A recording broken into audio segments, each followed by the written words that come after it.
Welcome learners, let's continue our discussion on Trigo archive of JEE Mains. So this is our question number 13 and here it is given that ABCD is a trapezium such that AB and CD are parallel and BC is perpendicular to CD. So we have to draw our trapezium in which side BC is perpendicular to CD and AB is parallel to CD. So according to question, our trapezium should be like this.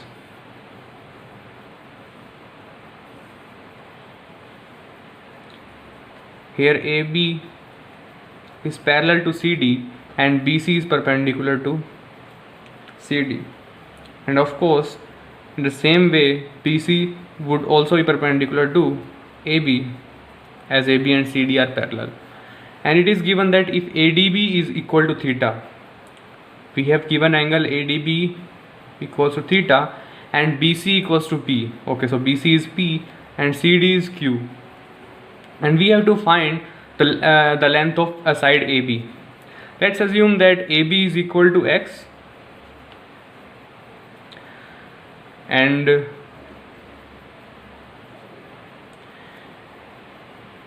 okay, so by Pythagoras theorem I can say that this length is under root P square plus Q square, and let's assume that this angle is alpha. Then by alternate integral angle concept, then this angle is also theta. Okay, and by the property of triangle I can say that this angle is 180 minus theta plus alpha. Correct. Now to reach the value of x, apply sine rule on this triangle ADB. Okay, now we have angles theta, so we can write sine theta, and उसके सामने वाली side है अपने पास x, so I can write here in numerator side x, and here I have angle 180 minus theta plus alpha. So मैं लिख दूंगा कि भाई यहाँ पे sin of 180 minus theta plus alpha और उसके सामने वाली साइड है under root P square plus Q square. So I will write here under root P square plus Q square.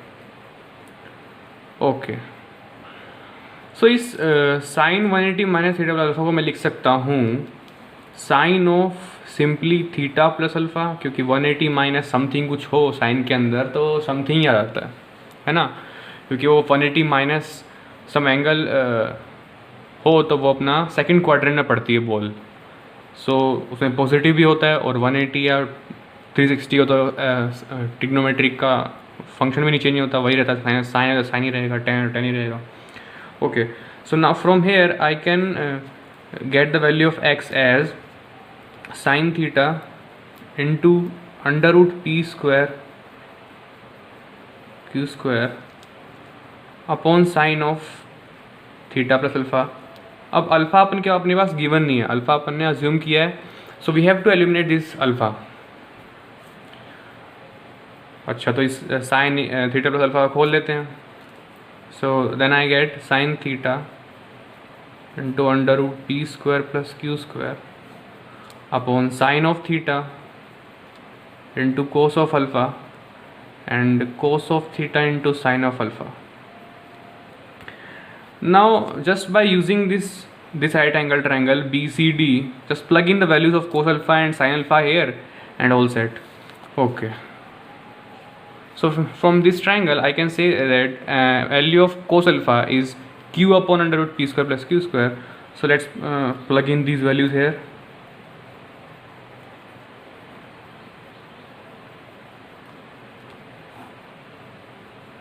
Sin theta multiplied by q upon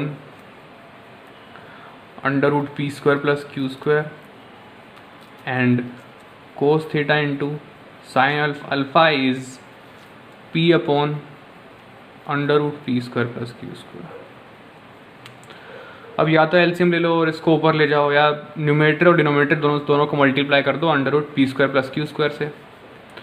then I will get sine theta into P square plus Q square, इसका square हो जाएगा, under root हट जाएगा. Then I will get q sin theta plus p cos theta in denominator. So from here I can say that option number A is correct. Okay, so now let's move on to our other question number 14. So this is our question number 14. और अपने पास एक expression दी है और बताना है कि ये expression किसके इक्वलेंट है, किस ऑप्शन में गिवन में से कौन सी एक्सप्रेशन इसके इक्वल है. अच्छा, वैसे तो अपन इसको साइन कोस में कन्वर्ट करके और थोड़ा बहुत मैनिपुलेशन करके पहुंच जाएंगे इस एक्सप्रेशन तक, बट यहाँ पे अगर फिर भी अपन को उस वेरिएबल से ना खेलना हो, बचना हो कैलकुलेट उससे, वेरिएबल से खेलने से, सो मैं ए की यहाँ पे एक tan है, यहाँ पे एंगल केवल ए है हर जगह, तो मैं ए की कोई वैल्यू अज्यूम कर लूँगा और पहुँच जाऊँगा. देखो मैं ए की वैल्यू 45 तो अज्यूम कर नहीं सकता, क्योंकि 45 में क्या होगा, यहाँ पे 1 माइनस 1 0 जाएगा, तो ये नोट डिफाइन हो जाएगी. तो A is equals to 60 degree. Then जो अपनी एक्सप्रेशन है उसके अंदर 60 डिग्री डाल दो. सो मैं डाल दूंगा, तो let's say this expression is equal to y. तो tan 60 डिग्री की वैल्यू अपनी √3 एंड cot 60 डिग्री अपना हो जाएगा 1/√3. Okay, so here also 1/√3 and this is √3. सो होगा क्या, अभी पहले तो सिंप्लीफाई कर लेते हैं. अगर मैं इसे एलसीएम लेवल ऊपर लेके जाऊँ तो 3/√3 - 1, और यहाँ से अगर सिंप्लीफाई करूँ तो यहाँ माइनस कॉमन आ जाएगा एंड आई गेट √3 इंटू √3 - 1. यहाँ पे भी √3 से मल्टीप्लाई भी कर लेता हूँ, डिवाइड भी कर लेता हूँ. देन डिनोमिनेटर दोनों टर्म्स के सेम हो जाएंगे, तो जट से एलसीएम ले लेंगे. 3√3 - 1/√3 इंटू √3 - 1. अच्छा, इसको थोड़ा और खोल लेता हूँ, तो खोलूँगा तो मिलेगा मेरे को √3 - 1/3 - √3. अब क्या करता हूँ मैं, अब मैं एलसीएम ले लेता हूँ इसका. एलसीएम नहीं, इसको रेशनलाइज कर देते हैं. एलसीएम ले चुके ना, तो इसको रेशनलाइज कर लेते हैं. एक सिंपलेस्ट फॉर्म तक पहुँचने के लिए इसको रेशनलाइज कर देते हैं. सो ऊपर मेरे को क्या मिलेगा, 3√3 से मल्टीप्लाई होगा तो 9√3 and here I get 3/9 and -3 - √3, और नीचे बना 3 - 9 - 3. सो I will gate 9√3 + 6 and this will B 8√3 upon 6. और मैं इसको सिंप्लीफाई करूँ 2 3 6 2 4 3, and I will get y equal to 4√3 + 3/3. So 60 degree A की वैल्यू रखने पर ये एक्सप्रेशन की वैल्यू जो है ये आई. अभी 60 डिग्री अपन ऑप्शन में रखेंगे किसी भी एक्सप्रेशन को पकड़ के, अगर वहाँ पे भी सेम वैल्यू आ जाती है वाई एक्सप्रेशन की, यही वैल्यू आ जाती है 4√3 + 3/3, so that will be our options. तो दोनों एक्सप्रेशन इक्वल होंगी सेम इनपुट डालने पर, है ना. लेफ्ट हैंड साइड और राइट हैंड साइड में अगर सेम इनपुट डालने पर सेम ही वैल्यू आ रही है, तो मतलब दोनों इक्वल हैं. अच्छा, ऐसे मैं ऑप्शन नंबर ए पकड़ लेता हूँ. इसमें रखता हूँ मैं 60 degree, and as you know that sin 60 degree is √3/2 and cos 60 is ½ + 1. So ये तो मेरे को मिल गया √3 + 4/4. सो ये तो इसके इक्वल नहीं है, मतलब ऑप्शन नंबर एक इनकरेक्ट है. अगर मैं ऑप्शन नंबर बी लूँ और उसमें रखूँ तो आपने पता है cos 60 is ½ and sec 60 will be 2 and sin 60 is √3/2, then cosec 60 is 2/√3 + 1. LCM लूँ तो 4 + √3/3. अच्छा, ये अगर मैं इसको इधर √3 है उधर √3 है, अगर इसको रेशनलाइज कर दूँ तो मेरे को ऊपर वाले टर्म मिल जाएगी. रेशनलाइज करता हूँ तो इसको मल्टीप्लाई करते हैं तो 4√3 3/3, देखो वही मिल गया 4√3 + 3/3. सो इसका मतलब अपना option number is B is correct. Okay, now let's move on to question number 15. Here we have question number 15. It is saying that कोई फंक्शन है f kx, so that will be equal to 1/k sin kx + cos kx, and k is always greater than 1, तो अपन को बताना है f4x minus f6x, मतलब k की value बदलते जाओ और एक्सप्रेशन बदलती जाएगी। अगर मैं f4x माइनस f6x लिखूँ तो just plug in the value of k here as 4 and I will get 1/4 into sine of 4x plus cos 4x and minus में जस्ट यहाँ पे k की वैल्यू 6 रख दो, I will get a6 into sine of 6x plus cos 6x। अभी देखो sin 4x plus cos 4x बड़े famous, ये दोनों जो बड़ी फेमस जो है एक्सप्रेशन है, इनके रिजल्ट होते हैं वो टिग्नोमेट्री क्विक रिकैप में भी हमने इन फॉर्मूलों को डिस्कस किया था कि ये हर जगह यूज़ होते हैं। इंटीग्रेशन में आपके यूज़ होंगे ये वाले फॉर्मूले, और यहाँ भी इसका यूज़ हो रहा है। तो अपने को पता है कि sign 4x plus cos 4x equal होता है 1 minus 2 sign square x cos square x.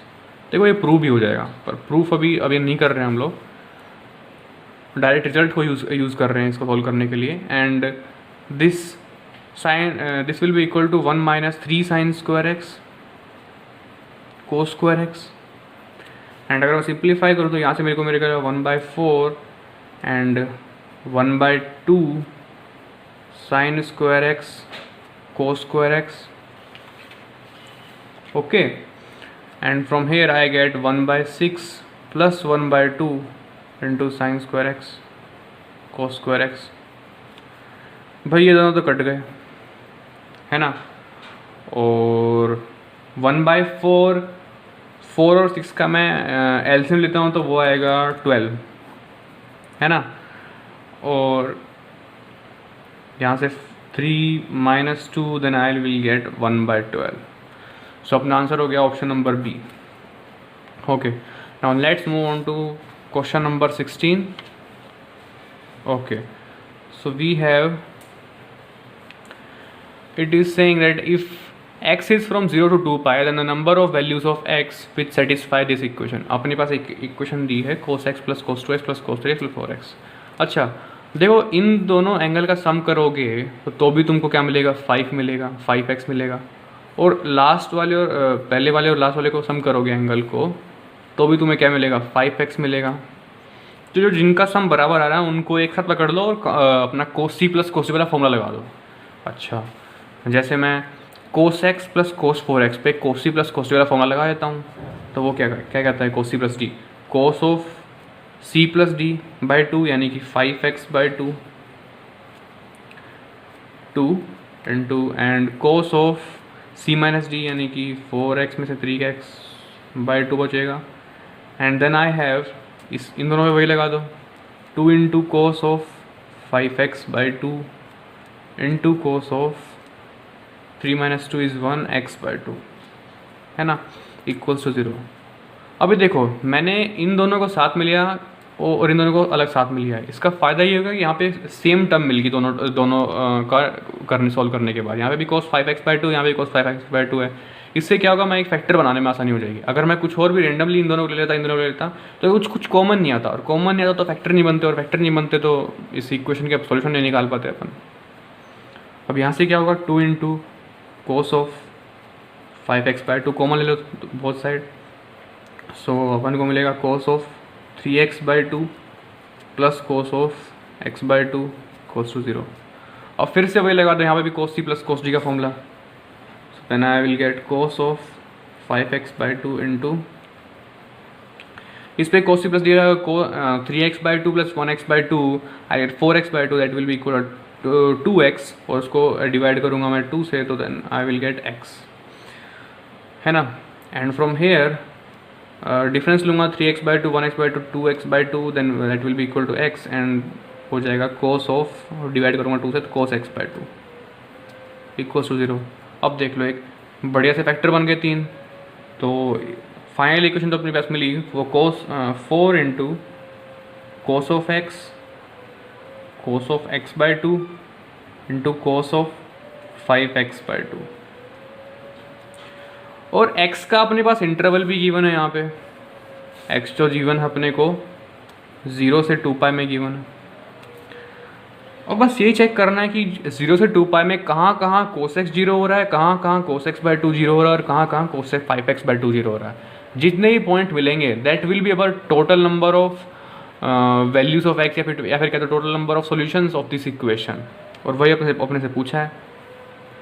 सो पहले चेक करते हैं कोसेक्स कहाँ कहाँ 0 हो रहा है इसके इंटरवल में। अब कोसेक्स का सबसे सिंपल ग्राफ है, इसको बना लेते हैं। सो कोसेक्स का ग्राफ कुछ इस टाइप से होता है ना। 0 से 2 पाई में 0 है, यहाँ पे pi by 2, pi 1 pi by 2, 3 pi bye 2, and here I get pi 2 pi। तो 0 से 2 पाई में ग्राफ कुछ इस है 1 pi by 2, 2 pi bye 2, 3 pi bye 2, 4 pi bye 2। सो 0 से 2 पाई में मेरे पास इतना ग्राफ खुलता है कोसेक्स का। इस ग्राफ में कोसेक्स 0 कहाँ कहाँ हो रहा है, एक इस पॉइंट पर हो रहा है, इस पॉइंट पे हो रहा है, और वहाँ पे x की वैल्यू क्या मिल रही है, x की वैल्यू पाई बाय 2 मिल रही है, और यहाँ मेरे को 3 पाई बाय 2 मिल रही है ना। 1 pi by 2, 2 pi bye 2, 3 pi bye 2, यहाँ से मेरे को मिल रही है 3 पाई बाय 2। सो यहाँ से इस कोसेक्स को 0 रखने पर इस इंटरवल में अपने पास दो वैल्यू आ गई x की। सिमिलरली चेक करते हैं कोसेक्स बाय 2 कहाँ कहाँ 0 होगा। तो उसका ग्राफ बनाने के लिए जस्ट क्या करना है, जो जो यहाँ पे वैल्यू दी है x की उसको इसका कोफिशिएंट क्या है, हाफ, उसको हाफ से डिवाइड कर दो, है ना। सो ग्राफ तो नेचर तो कुछ ऐसा ही रहेगा इसका ग्राफ का, बट क्या होगा कि यहाँ पे पाई बाय 2 आता है, पर इधर कोफिशिएंट 1 नहीं है, इधर कोफिशिएंट हाफ है, तो पाई बाय 2 को क्या करो, हाफ से डिवाइड कर दो, तो क्या मिलेगा, पाई मिलेगा। यानी कि ये जो लेंथ है यहाँ तक की वो पाई है, और फिर अगली लेंथ इतनी ही कितनी होगी, यहाँ पे 2 पाई आ जाएगा। सो कोस ये ग्राफ किसका बन गया, F x equal to cos x by 2 graph बन गया। ऊपर वाला ग्राफ किसका था, F x equal to cos x का ग्राफ था। सो इसमें देखो 0 से 2 पाई में इतना ग्राफ खुल रहा है अपना, करेक्ट है। So we can say that cos x by 2 is becoming 0 only at one point, that is x equals to pi। सो अब तक अपने 3 सॉल्यूशन तो मिल गए अपन को। Now we have to draw the इस ग्राफ ऑफ 5x by 2। अच्छा, इसका ग्राफ बना लेते हैं, ठीक है। सो 5x by 2 का ग्राफ भी सिमिलर वैसा ही होगा, नेचर तो ऐसा ही होगा ग्राफ का।